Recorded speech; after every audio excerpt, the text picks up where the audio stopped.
Hello students, कैसे हैं आप। स्वागत है आपका रैंकर्स के ऑनलाइन स्टडी में। लास्ट लेक्चर में हम लोग इलेक्ट्रोकेमिस्ट्री के थर्ड लेक्चर में हम लोग न्यूमेरिकल्स बनाए थे related to Faraday's first law of electrolysis.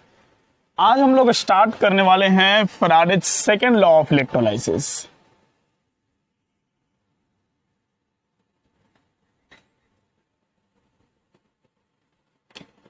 Faraday's second law of electrolysis. Last lecture का आप लोगों का जो रिस्पॉन्स मिला, उस रिस्पॉन्स से हम बहुत खुश हुए। बहुत सारे बच्चों ने व्हाट्सएप पर क्वेश्चंस को सॉल्व कर करके भेजा, बहुत सारे बच्चों ने व्हाट्सएप पर नोट्स सेंड किया, बहुत सारे बच्चों ने नोट्स मांगा, उनको भी मिला। आपके रिस्पॉन्स को देखकर दिल गार्डन गार्डन हो जाता है। तो आज हम लोग स्टार्ट करते हैं Faraday's second law of electrolysis. लेकिन Faraday's second law of electrolysis start करने के पहले आप एक छोटा सा ब्रेक आपके फायदे के लिए। हेलो स्टूडेंट, मैं कुमार सर रैंकर्स के ऑनलाइन प्लेटफॉर्म पर आपका स्वागत करता हूं। एक मैसेज आपके छोटे भाई बहन, आपके जूनियर्स, आपके रिलेटिव्स या आपके आसपास जो भी स्टूडेंट हैं जो 10th मूविंग 12 स्टूडेंट जो 10th से 11 में अभी मूव किए हैं, उन बच्चों के लिए एक बहुत अच्छा मैसेज है कि अब रैंकर्स के ऑनलाइन प्लेटफॉर्म यानी रैंकर्स ऐप पर और उसके यूट्यूब चैनल यानी rankers IIT medical YouTube channel पर 11th के सारे वीडियो लेक्चर्स कंटिन्यूअसली अपलोड होने लगे हैं। तो जब तक ये लॉकडाउन एंड नहीं होता है, इवन लॉकडाउन के बाद भी जो भी 11th क्लास के वीडियो लेक्चर्स होंगे IIT मेडिकल और उनके बोर्ड से रिलेटेड, वो सारे वीडियो लेक्चर्स यूट्यूब पर कंटिन्यूअसली अपलोड होते रहेंगे। तो आप बोलिए कि आप अपने जो भी छोटे भाई बहन हैं या जो भी फ्रेंड्स हैं या जो भी रिलेटिव्स हैं, आप उनको सजेस्ट कीजिए कि वो रैंकर्स के ऐप को प्ले स्टोर से डाउनलोड कर लें। और प्ले स्टोर से डाउनलोड करने के बाद स्क्रीन पर दिए हुए इस नंबर पर कॉल करें ताकि उनको बैच में ऐड कर दिया जाए। और आप उनको सजेस्ट कीजिए कि वो रैंकर्स IIT मेडिकल जो हमारा यूट्यूब चैनल है, उस यूट्यूब चैनल को सब्सक्राइब करें। Thank you. स्टार्ट करेंगे Faraday's second law of electrolysis. देखो, Faraday's second law of electrolysis क्या है। वैसे हम लोग Faraday's first law of electrolysis में जो बात डिस्कस किए हैं, कुछ उसी से related second law of electrolysis भी है। आपको एक बात बताते चलें कि क्वेश्चन सोल्व करने के लिए फर्स्ट लॉ ऑफ इलेक्ट्रोलाइसिस का जो भी टूल्स है, आपको मैक्सिमम जगह पर वही सारा टूल्स यूज करना पड़ेगा। क्लियर है ना। बट थ्योरेटिकली हम लोग को ये समझना है और न्यूमेरिकली भी समझना है। इससे रिलेटेड भी न्यूमेरिकल्स हम लोग सोल्व करेंगे। देखो, फैराडे का बोलना क्या था। सबसे पहले Faraday's first law of second law of electrolysis का हम स्टेटमेंट लिख देते हैं। According to this law, when same amount of current passes through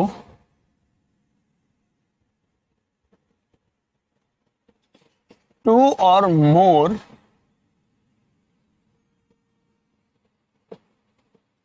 electrolytic cell connected in series, then ratio of mass deposited over electrodes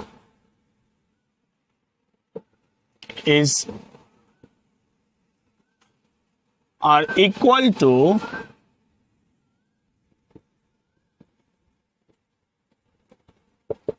the ratio of their corresponding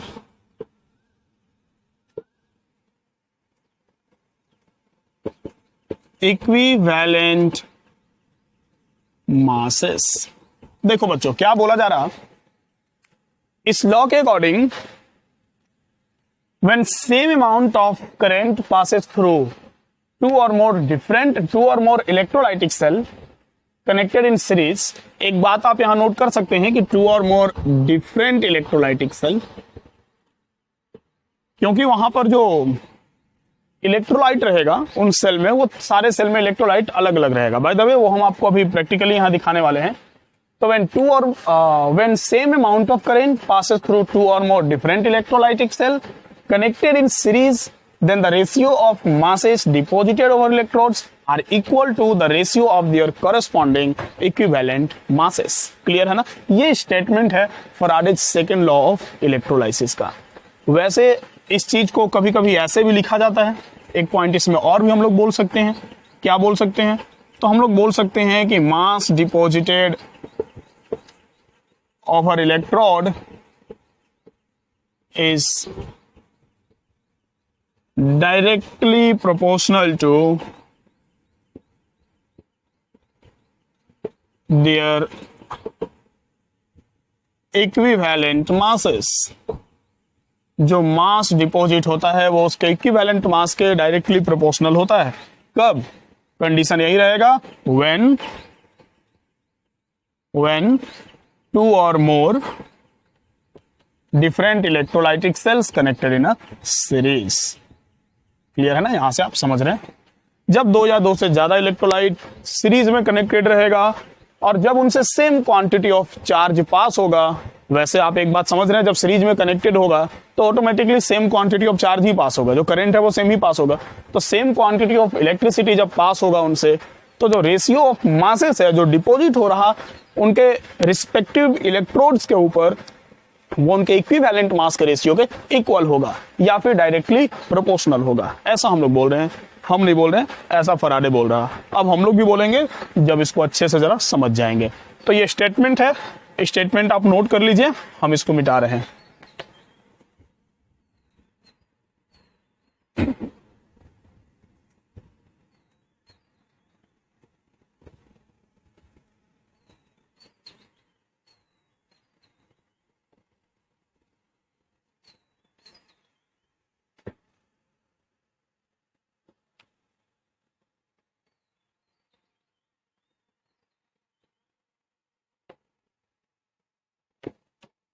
देखो क्या बोला जा रहा। सपोज दैट कि आपके पास एक इलेक्ट्रोलाइटिक सेल है, आपके पास कोई एक दूसरा इलेक्ट्रोलाइटिक सेल है, चलेगा? हम एक और ले लेते हैं, या चलो दो ही लेते हैं। हम इसमें एक मेटल का रॉड डीप कर दिए और हम इसमें भी एक मेटल का रॉड डीप कर दिए। फिर हम दो मेटल का रॉड इसमें डीप कर दिए, डीप करके इनको फिक्स कर दिया जाता है। दो मेटल का रॉड हम यहां रख दिए, ये दोनों में दो दो मेटल के रॉड को रख दिए। उसके बाद हम क्या किए कि सेम बैटरी से, इस लाइन को हम मिटा रहे हैं, सेम बैटरी से हम एक इसके इलेक्ट्रोड को और एक इसके इलेक्ट्रोड को कनेक्ट कर दिए, चलेगा?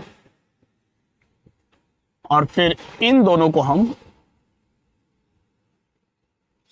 आपस में कनेक्ट करेंगे। क्लियर है ना?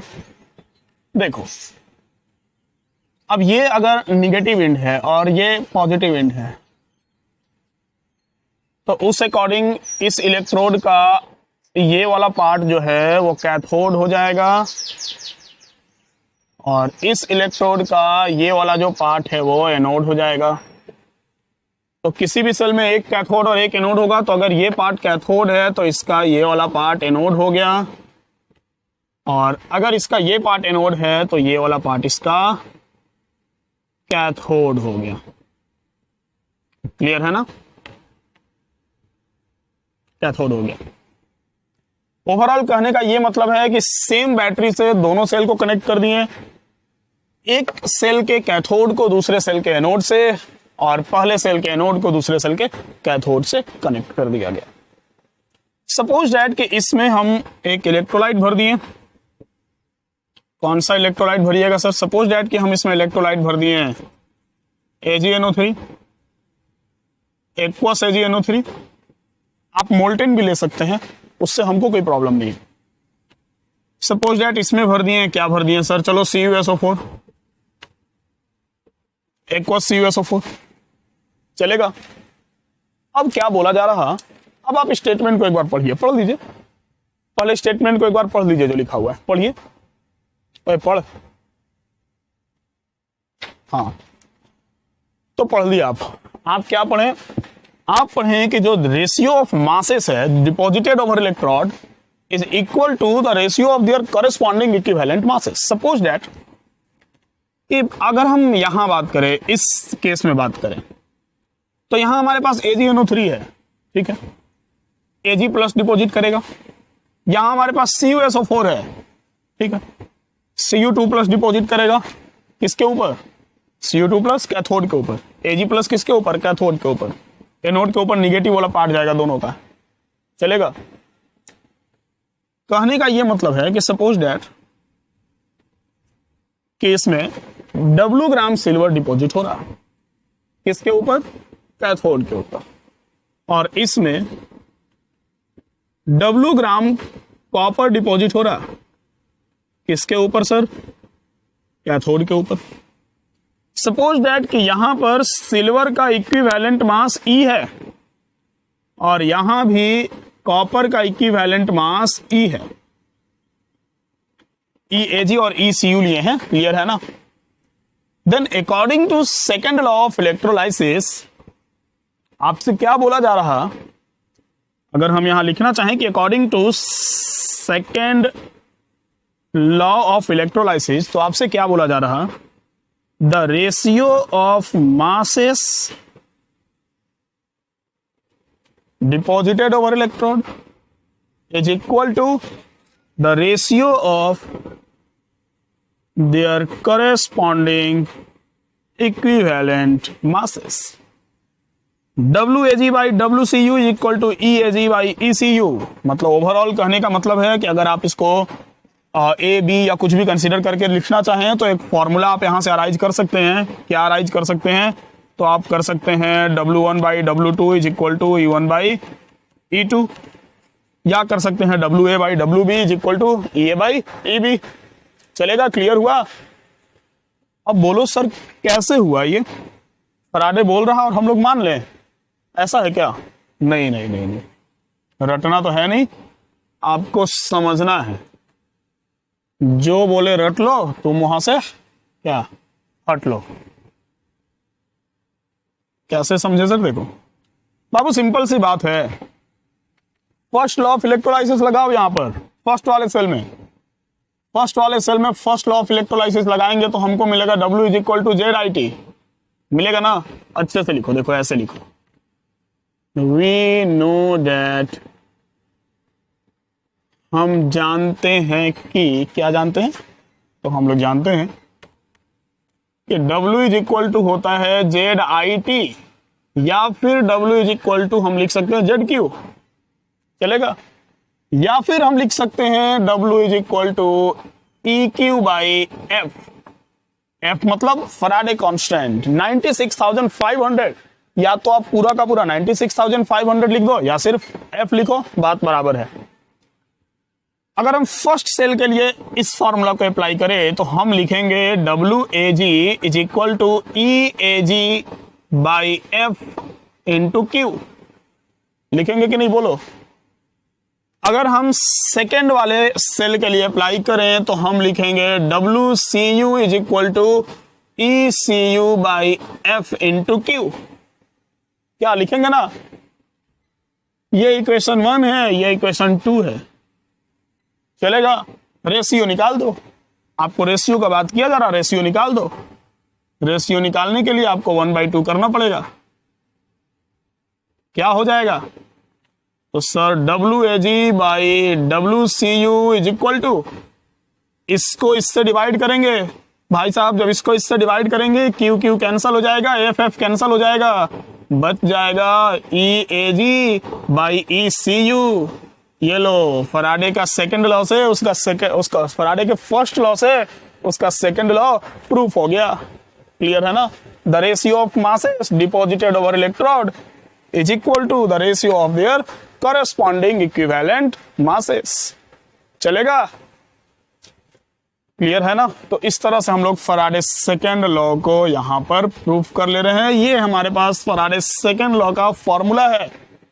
वैसे आपको हम एक बार फिर से बता दें कि आपको न्यूमेरिकल्स बनाने के लिए सेकेंड लॉ से ज्यादा फर्स्ट लॉ फॉलो करना पड़ेगा, क्योंकि आप देख ही रहे हैं सेकेंड लॉ भी फर्स्ट लॉ से ही निकल रहा है।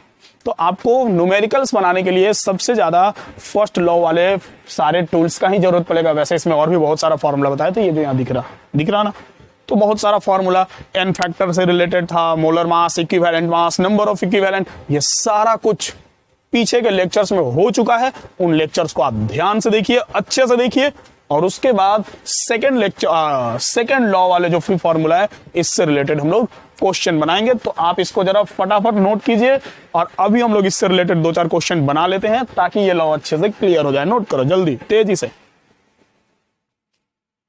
हो गया, चलो तो एक एग्जाम्पल बना ले।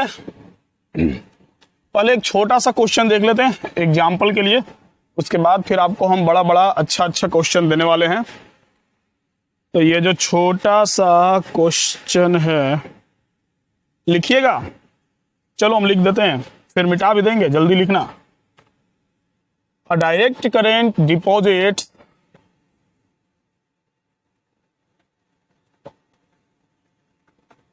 deposits 54 gram of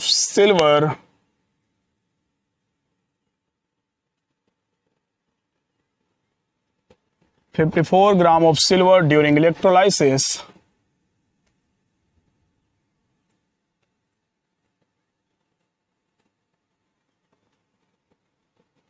How much aluminium would be deposited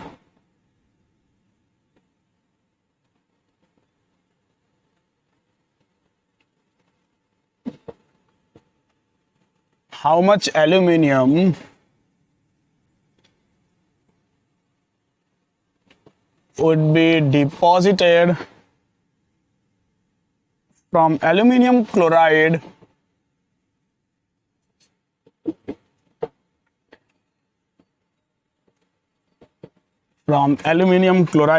solution by the same amount of electricity. Solution by the same amount of electricity. देखो बाबू, ये क्वेश्चन है, इसका ऑप्शन है, ये पीएमटी का पूछा हुआ क्वेश्चन है, पीएमटी केरला का। वैसे अब तो पीएमटी केरला शायद होता नहीं है, सब नीट के थ्रू एडमिशन होने लगा है। 5.4 ग्राम, सी नंबर है 54 ग्राम और डी नंबर है 2.7 ग्राम। नीट केरला में 5 ऑप्शन आता था, इसलिए इसमें 5वां ऑप्शन है 27 ग्राम। 5 ऑप्शन। तो आपको एक बार हम क्वेश्चन पढ़ के सुना देते हैं। वैसे मेरा राइटिंग उतना खराब नहीं है, और बाय द वे अगर खराब है भी तो ध्यान रखना राइटिंग आपका अच्छा होना चाहिए, ठीक है। बस कंसेप्ट सीखते चलो। वैसे बोर्ड वाले बच्चे का राइटिंग सुधारने का जरूरत होता है, बाकी तो बस कलर कर करके पहुंच जाना है तुमको आईआईटी कॉलेज में। देखो, अ direct current deposits 54 gram of silver during electrolysis. How much aluminium would be deposited from aluminium chloride solution by the same amount of electricity. चलेगा। कहने का ये मतलब है कि आपके पास 2 सेल है, एक सेल में सिल्वर डिपॉजिट हो रहा, एजी का या तो AgNO3 होगा या AgSO4 होगा, नहीं बताया गया है। और दूसरे वाले में आपके पास एल्यूमिनियम डिपॉजिट हो रहा, हो सकता है कि एल्यूमिनियम हाइड्रोक्साइड होगा या कुछ भी होगा। नहीं बोला गया है एल्यूमिनियम क्लोराइड है, तो AlCl3 डिपॉजिट हो रहा, ठीक है। तो एक में Ag डिपॉजिट हो रहा, एक में Al डिपॉजिट हो रहा। क्लियर है ना। तो आपसे बोला जा रहा है कि जब Ag 54 ग्राम डिपॉजिट हो रहा तो Al कितना डिपॉजिट होगा। क्लियर है। डायरेक्ट फार्मूला रख के आंसर आप ला सकते हैं, बिल्कुल डायरेक्ट। देखो कैसे सर, सब कुछ गिवन है। क्या गिवन है आपको? गिवन है मास ऑफ सिल्वर 54 ग्राम। अब एक काम करो, इक्विवेलेंट मास ऑफ सिल्वर निकाल लो। कितना हो जाएगा बोलो। तो equivalent mass is equal to, formula याद आ रहा कि भूल गया, molar mass by n factor. Molar mass होता है 108, एन फैक्टर हो जाएगा 1, चलेगा, मतलब इक्विवेलेंट मास 108 ही रह गया। उसके बाद आपको कैलकुलेट करना है एल्यूमिनियम का W, तो इक्विवेलेंट मास एल्यूमिनियम का निकाल लो, W कैलकुलेट होते रहेगा। तो इक्विवेलेंट मास ऑफ एल्यूमिनियम क्या हो जाएगा, molar mass by n factor, molar mass 27, n factor 3, LCl3 है, तो वैसे होता भी +3 है एल का, तो ये हो गया 9, चलेगा। बस बाबू वैल्यू रखो, डायरेक्ट कैलकुलेट करो, आंसर लाओ, मस्त रहो।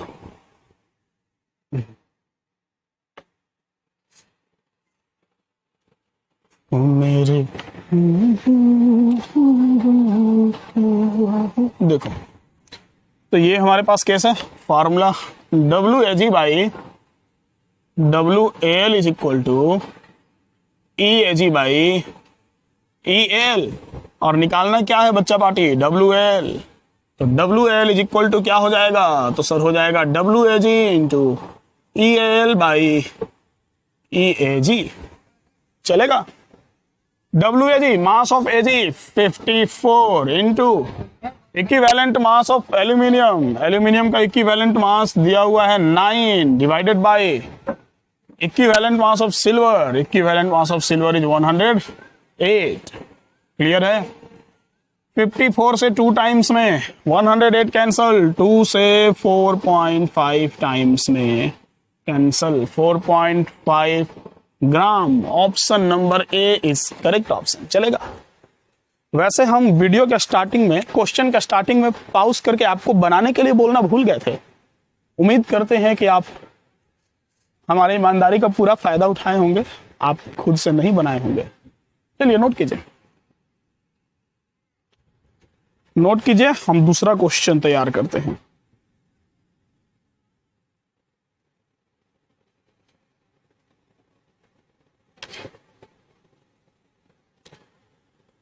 ओहो, मोबाइल में ले लिए हैं क्वेश्चन, आपको लिखवाने में सुविधा होगा। अब हर चीज डिजिटल है, क्या करोगे। मेरा मोबाइल तो रिकॉर्डिंग में लगा हुआ है, मैडम का मोबाइल। लिखो नेक्स्ट क्वेश्चन।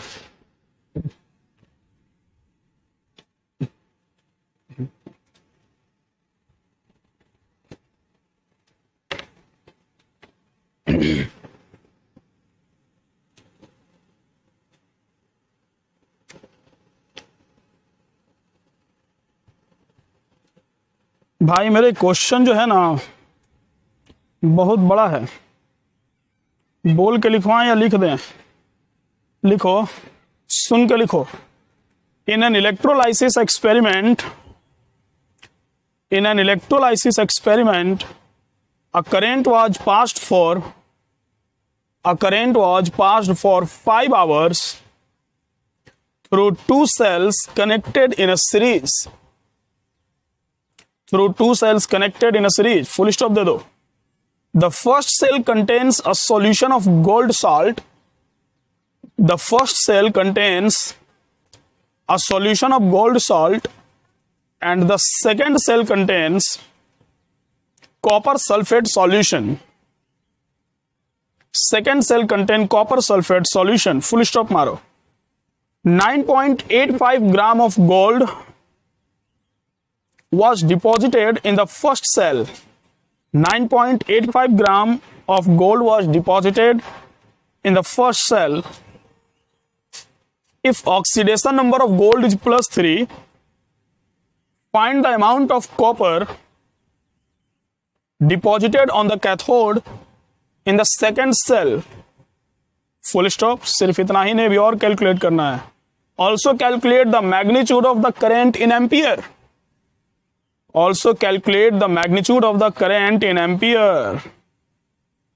अच्छा क्वेश्चन है, बनाया जाए। सबसे पहले जो डेटा दिया हुआ है, जरा उन सारे डेटा को हम एक जगह लिख लें। आपसे बोला जा रहा है कि इलेक्ट्रोलाइसिस एक्सपेरिमेंट, आप जब तक हम डेटा लिख रहे हैं ना, तब तक वीडियो को पॉज करके बनाओ, अपने से बनाओ। बनाओ। In an electrolysis experiment a current was passed for 5 hours. T दिया हुआ है 5 घंटा, सेकंड में बदल देना, 5 into 60 into 60। Connectedness is the first cell contains gold solution, second cell contains copper sulfate. 9.85 gram gold was deposited. W of gold is 9.85 gram. In the first cell, oxidation number of gold is +3 and factor of gold is +3. Find the amount of copper deposited, मतलब W of Cu calculate करने का है। पहला काम करो बाबू, क्या काम करे सर? पहला काम करो कि इक्विवेलेंट मास निकाल लो दोनों का, आसानी होगा। तो equivalent mass of gold, molar mass by N factor, gold का मोलर मास तो याद नहीं होगा आपको। हाँ 197 डिवाइडेड बाई 3 कर दीजिए, डिवाइड मार लीजिएगा जितना आ जाए। उसके बाद चले आते हैं कहाँ, या कर लो डिवाइड, उसमें क्या है।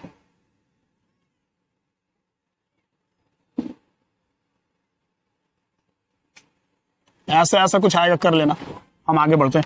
उसके बाद कहाँ चला गया यार क्वेश्चन, बार बार स्क्रीन लॉक हो जा रहा है। हाँ अच्छा, डेटा तो लिखा हुआ है। Equivalent mass of copper is equal to 63.5/2, क्योंकि एन फैक्टर कॉपर का होता है 2। ठीक है, अब आपको क्या करना है? अब आपको कुछ नहीं करना है। आप सबसे पहला काम कीजिए कि W निकाल लीजिए, कितना वेट ऑफ कॉपर डिपॉजिट होगा, शायद यही पूछ रहा ना। डिपॉजिटेड इन फर्स्ट सेल, हाँ ठीक है। सेकंड सेल में कितना कॉपर डिपॉजिट होगा, पहले ये निकालना है आपको। चलिए निकाल लें। तो क्या हो जाएगा? तो सर हो जाएगा ना, W of AU by W of CU is equal to E of AU by E of C। चलेगा? क्लियर है ना? कैलकुलेट कर लेते हैं। पहले जरा इसको डिवाइड कर ले, या डायरेक्ट रख देना, डिवाइड करने का क्या जरूरत है, डायरेक्ट रख देना। तो ये हो गया 3 6 जा 18, 1 पर 7 आया, 3 5 जा 15, 1 बचा, पॉइंट दिए, 0 दिए, 3 3 जा 9, 3 3 जा 9, वही आ गया। W ऑफ AU आपको दिया हुआ है 9.85 divided by W of CU calculate करना है। E ऑफ AU आ गया 65.33 डिवाइडेड बाई कहाँ गया, E ऑफ CU 31.75। चलेगा? चलेगा सर, पॉइंट को यहीं उड़ा दीजिए सर। तो W of CU is equal to क्या हो गया, तो sir 9.85 into 3175 divided by 6533। Sir point उड़ाइए, यहाँ 0 बैठाइए और जरा फटाफट कैलकुलेट करके बताइए। 1 मिनट आप कैलकुलेट कीजिए, हम नहीं बता रहे हैं, आप कैलकुलेट कीजिए पहले। 9.85 into 31.75 into 65.33 4.762। This is equal to 4.762 gram. चलो ये आ गया 4.762 ग्राम। क्या आ गया? तो sir mass of copper deposited over electrode. कुछ और बोला था कैलकुलेट करने आपको, आपसे और बोला गया है लास्ट में, also calculate the magnitude of current in ampere. आपको मैग्नीट्यूड ऑफ करेंट कैलकुलेट करना है। चलो बाबू कैलकुलेट किया जाए। फॉर्मूला लगा दो। क्या sir? W is equal to ZIT, जानते पहले से? क्या चलेगा? W is equal to ZIT। I पता है आपको, I कैलकुलेट करना है। आपको W पता है, चलो हो जाएगा। W पता है, I कैलकुलेट करना है। तो W is equal to EIT by 96,500 coulomb. E आपका कितना दिया हुआ है, तो E हो गया 31.75 किसका, कॉपर का। उसके बाद I आपको दिया, I आपको कैलकुलेट करना है। W पहले रख दो यहां, या I is equal to calculate कर लो पहले direct. I is equal to क्या हो जाएगा, W into 96,500 divided by E into T। चलो 4.762 into 96,500, equivalent mass 31.75 into time कहाँ चला गया, ये देखो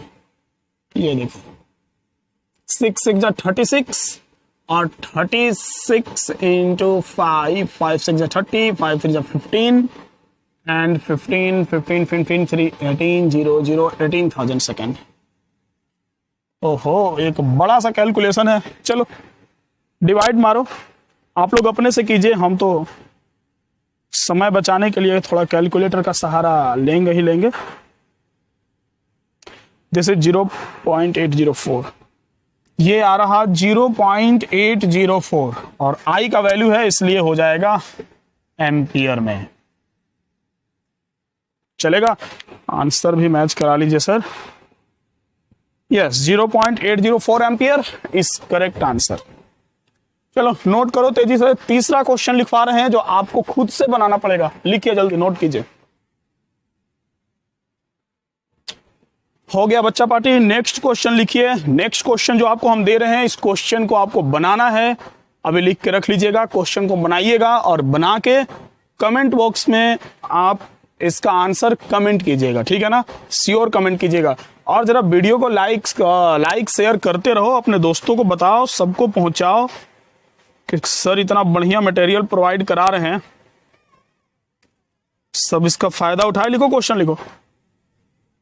3 electrolytic cells A B C, capital में A B and C, containing solution of ZnSO4, AgNO3 and CuSO4 respectively are connected in series,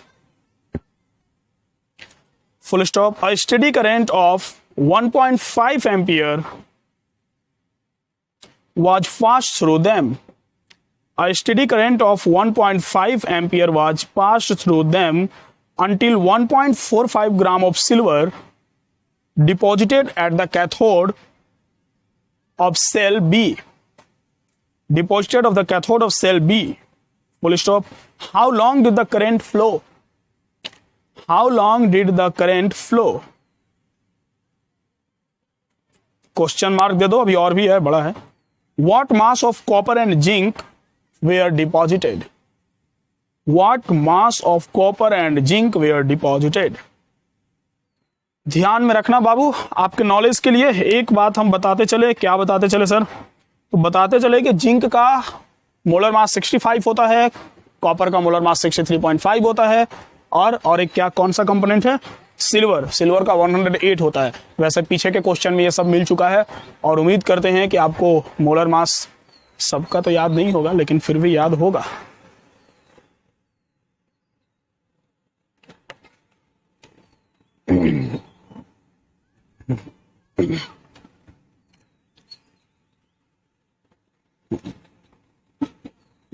कुछ NCERT के exercise में और इंटेक्स में चार्ज कैलकुलेट करने के लिए क्वेश्चन दिया हुआ है, और वो जो चार्ज कैलकुलेट करने के लिए क्वेश्चन दिया हुआ है उसको दो तरीके से बनाया जाता है। एक तरीका है जो बहुत लंबा चला जाता है, और एक तरीका है जो ट्रिकी है, जो जल्दी में हो जाता है। और उसी तरीके से बनाना सही भी रहता है, और वो 100% ऑथेंटिकल और बेस्ट तरीका है, मतलब कोई गलत नहीं करेगा। कुछ क्वेश्चन वैसा है, आप जरा नोट करो।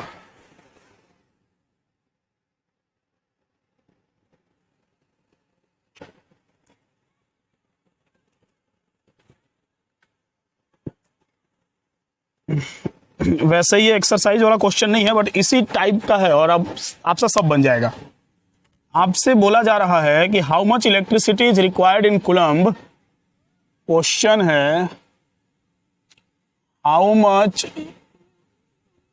Electricity is required in coulomb for the oxidation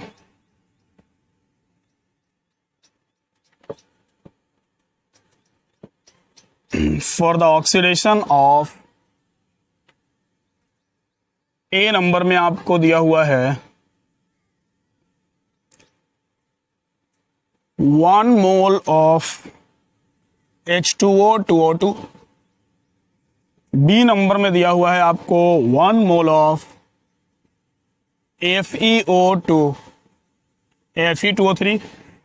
बाकी इसमें नहीं है कुछ और, हम अपना मन से आपको देते हैं। सी नंबर में दिया हुआ आपको 5 मोल ऑफ Cr2O7 2-2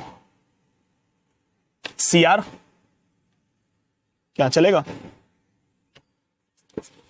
उसके बाद डी नंबर में आपको दिया हुआ है, सपोज दैट आपको दिया हुआ है 2 मोल ऑफ FeO2 Fe2O3।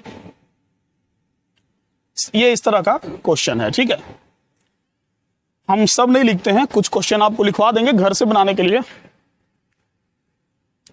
देखो, सबसे पहला क्वेश्चन है 1 मोल ऑफ H2O को O2 में कन्वर्ट करना है और पूछ रहा कि कितना इलेक्ट्रिसिटी का जरूरत पड़ेगा और वो भी कूलम में बताना है।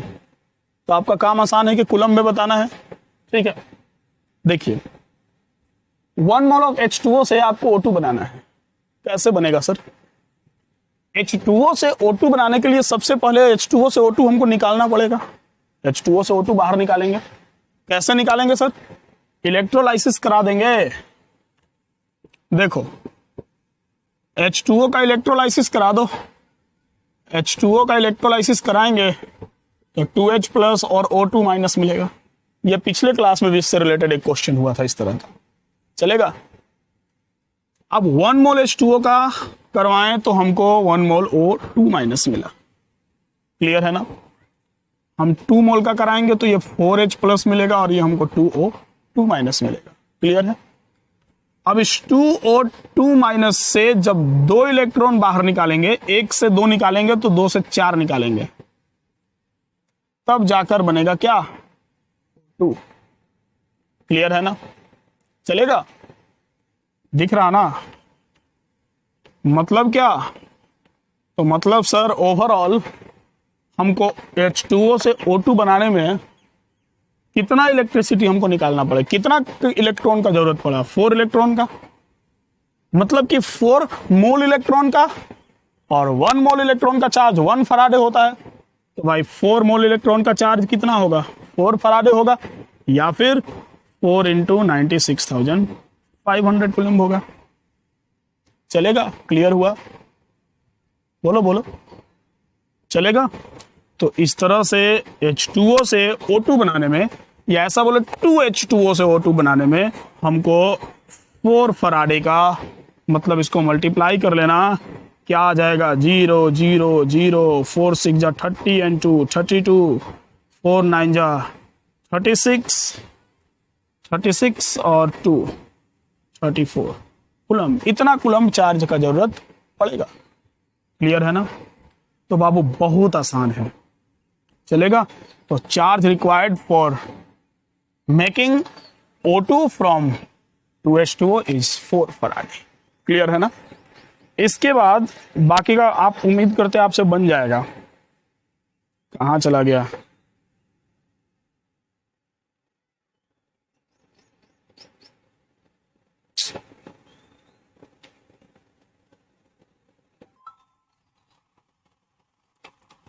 अरे क्वेश्चन और यहां है, इसको भी बनाया जा सकता है। चलेगा बाबू, देख लेना। तो ये आपके पास केस है। अगर आप सिर्फ H2O के रिस्पेक्ट में लेकर चलते हैं कि H2O से हमको सर O2 माइनस बनाना है, मतलब ऐसे 2H प्लस और O2 माइनस, तो O2 माइनस से आप हाफ O2 बनाते तो आपको यहाँ 2 फराडे का जरूरत पड़ता। बात बराबर है दोनों में। मिटा दें इसको, समझ गए इसको? चलो नेक्स्ट देखो, एक दो और बता देते हैं ताकि आपको प्रॉब्लम ना हो। 1 मोल FeO से Fe2O3 बनाना है। देखो बाबू, एक काम करो, इस तरह का जो क्वेश्चन है ना, आपको हम एक और तरीका बताते, शानदार तरीका, यहां भी लगा सकते थे। आप तुरंत भर में क्वेश्चन सॉल्व कर लीजिएगा। अगर आपको ऑक्सीडेशन नंबर निकालने आता होगा तो बोलो सर, ऑक्सीडेशन नंबर निकालना तो बचपन में सीखे थे, मतलब सर, मतलब 11 क्लास में सीखे थे। और अगर किन्हीं को ऑक्सीडेशन नंबर निकालने में प्रॉब्लम होता है, ऑक्सीडेशन नंबर निकालने नहीं आता है, तो आपको इस चैप्टर में बहुत प्रॉब्लम होने वाला है। क्योंकि इस चैप्टर में ऑक्सीडेशन नंबर का बहुत यूज आने वाला है। इसलिए आप मेरा चैनल को खोलिए और रिडॉक्स रिएक्शन चैप्टर का फर्स्ट लेक्चर अपलोड किया हुआ है बहुत पहले, उसको देख लीजिए। ऑक्सीडेशन नंबर निकालने में मास्टर बन जाइएगा, ठीक है। तो उस लेक्चर को जरूर देख लीजिएगा। तो इस तरह का क्वेश्चन आप चुटकी में बना दीजिएगा। कैसे सर? चुटकी में कैसे बनाते हैं, ये देखो FeO है आपके पास, बनाना क्या है? तो सर FeO से Fe2O3 बनाना है, चलेगा। निकालो यहाँ आयरन का ऑक्सीडेशन नंबर कितना है। तो भाई ऑक्सीजन का ऑक्सीडेशन नंबर होता है -2, x -2 is equal to 0 sir, x equal to +2। यहाँ पर जो आयरन है वो +2 पर है। यहाँ पर आयरन का ऑक्सीडेशन नंबर कितना है? तो sir 2x -6 is equal to 0। एक ऑक्सीजन का -2, 3 का -6, चलेगा। तो sir 2x is equal to 6, तो sir x is equal to +3। यहाँ पर जो आयरन है वो +3 पर है। तो भाई साहब आयरन को +2 से +3 ले जाने में इस Fe2+ को क्या करना पड़ेगा? 1 इलेक्ट्रॉन लॉस करना पड़ेगा।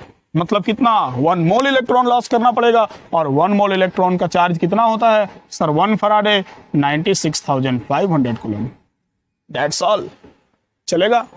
तो ऑक्सीडेशन नंबर निकालने आता है तो चुटकी भर में ये सारा केस बना लीजिएगा, चलेगा ना। यहां पर भी वही था, ऑक्सीजन -2 पर था, यहां ऑक्सीजन 0 पर है। एलिमेंटल फॉर्म 0 होता है, तो -2 से 0, 2 इलेक्ट्रॉन का हेर फेर हो रहा है। आपको माइनस नहीं लगाना है, मैग्नीट्यूड से मतलब है, ठीक ना।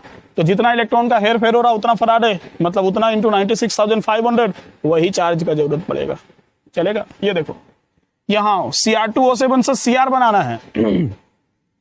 Cr है, सिंगल या एलिमेंटल फॉर्म होता है तो उसका ऑक्सीडेशन नंबर 0 होता है, ठीक है। और देखो यहां पर कितना होगा Cr2O7 का? तो Cr2O7 2- ऑक्सीडेशन नंबर निकाल लो। Cr2 के लिए 2x ले लो, इसके लिए -14 इज इक्वल टू -2। ये इक्वल में जाएगा, ठीक है। हम बार बार बोल रहे हैं, मेरा ऑक्सीडेशन नंबर का लेक्चर देख लेना, पक्का देख लेना, चैनल में डाला हुआ है। तो 2x इज इक्वल टू क्या हो गया? तो sir 2x is equal to हो गया आपका 12, x इज इक्वल टू क्या आ गया सर? +6 आ गया। क्लियर है ना, चलेगा। x इज इक्वल टू +6 आ गया। क्रोमियम यहाँ +6 पर है और यहाँ क्रोमियम 0 पर है, मतलब Cr +6 से Cr 0 जा रहा है। तो भाई साहब +6 से 0 जा रहा तो इसको 6 इलेक्ट्रॉन देना पड़ेगा, मतलब 6 मोल इलेक्ट्रॉन देना पड़ेगा। 6f मतलब 6 इंटू 96,500 कूलम। क्लियर है। 1 मार्क्स 2 मार्क्स में आपके बोर्ड एग्जाम में इससे रिलेटेड क्वेश्चन आते रहता है, और जेई वगैरह में भी ऐसा क्वेश्चन पूछ चुका है। आपको थोड़ा ऑक्सीडेशन नंबर कॉम्प्लिकेटेड दे देता है, तो ऑक्सीडेशन नंबर कॉम्प्लिकेटेड देगा, उसके लिए आप ऑक्सीडेशन नंबर मेरा रिडॉक्स रिएक्शन वाले लेक्चर को देखकर सीख लीजिएगा। इसके बाद लास्ट क्वेश्चन देखिए, डी नंबर। सब तो बना ही दिया यार, तुम लोग क्या बनाएगा? FeO से Fe2O3 बनाना है। अच्छा ये लिख दिए थे ऊपर में, ये देखो ये 1 मोल FeO से Fe2O3 बनाया था, यहाँ 2 मोल था। तो भाई 2 मोल था तो एक मिनट, ये देखो यहाँ मिस्टेक हो रहा, 5 मोल Cr2O7 है, चलेगा।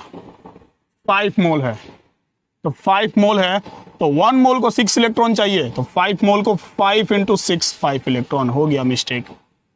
30 फराडे इलेक्ट्रॉन चाहिए, ध्यान में रखना, चलेगा। यहां पर देखो 1 मोल FeO से Fe2O3 था, आपने सिंपली कैलकुलेट कर लिया, Fe2+ से Fe3+ 1 इलेक्ट्रॉन दिया। यहाँ 2 मोल है, आपको कुछ नहीं करना, ऑक्सीडेशन नंबर सेम आएगा, जो यहाँ आया वो यहाँ भी आएगा। मतलब सर, मतलब ये आपके पास अब की बार 2 Fe2+ है, और 2 Fe2+ से आपको क्या बनाना है? यहाँ भी आपको 2 लेना पड़ेगा, आपको Fe3+, कहाँ गया? ये देखो 3+, Fe3+ बनाना है, चलेगा। 4 पॉजिटिव है, 6 पॉजिटिव है, 2 इलेक्ट्रॉन्स का जरूरत है, चलेगा। 2 इलेक्ट्रॉन्स जब ये लेगा तब, जब ये लॉस करेगा तब ये बनेगा। मतलब सिंपल सी बात है, यहाँ कितना का जरूरत पड़ा था? 1 फराडे का, यहाँ जरूरत पड़ गया 2 फराडे का। 2 इंटू 96,500 कूलम। क्लियर है ना बच्चा पार्टी? तो आज का टॉपिक भी फुल ऑफ न्यूमेरिकल रहा, चलेगा। कुछ क्वेश्चन लिखिए, घर से बनाइएगा। बोलो सर बार बार घर से बनाइएगा बोल के मजाक उड़ाते भी, तो घर पे बैठे हुए हैं। तो घर पे बैठे बैठे बनाइएगा। आपको हम क्वेश्चन बैंक का कुछ क्वेश्चन निकाल के लिखवा देते हैं। छोड़ो हटाओ यार, क्वेश्चन बैंक में ढूंढने में समय लगेगा।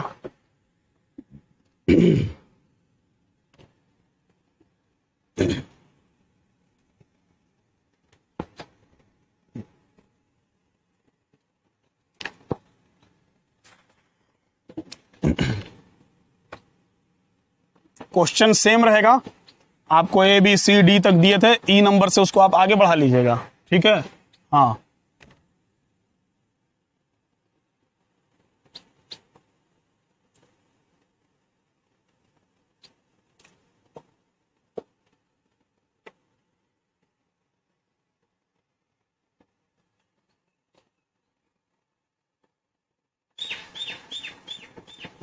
फाइव मोल SO4 2-2S,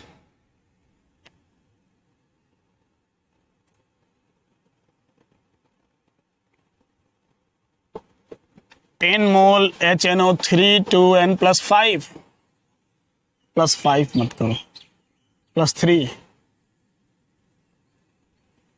जी नंबर। 7 मोल Cr2O4 2-2 Cr2+,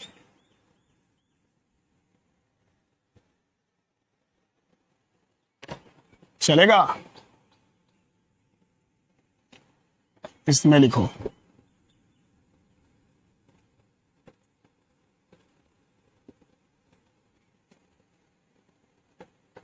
three mole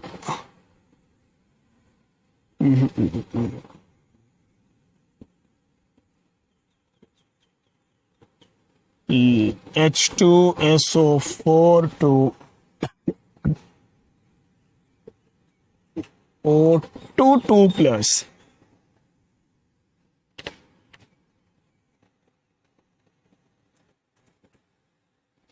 clear है ना। आप ये सारा क्वेश्चन बना लीजिएगा, O2+ रहने दो, आप ये सारा क्वेश्चन बना लीजिएगा और ये सारा क्वेश्चन बना के और इसका आंसर हमको कमेंट बॉक्स में चाहिए। क्लियर है ना, चाहिए मतलब चाहिए, आज के आज चाहिए। अभी आप लेक्चर देख रहे हैं, ई से एच तक 1 2 3 4 4 क्वेश्चन यहाँ, और एक लंबा सा क्वेश्चन आज जो आपको हम बोल कर लिखवाए थे वो सेकंड वाले फॉर्मूला पर बन जाएगा।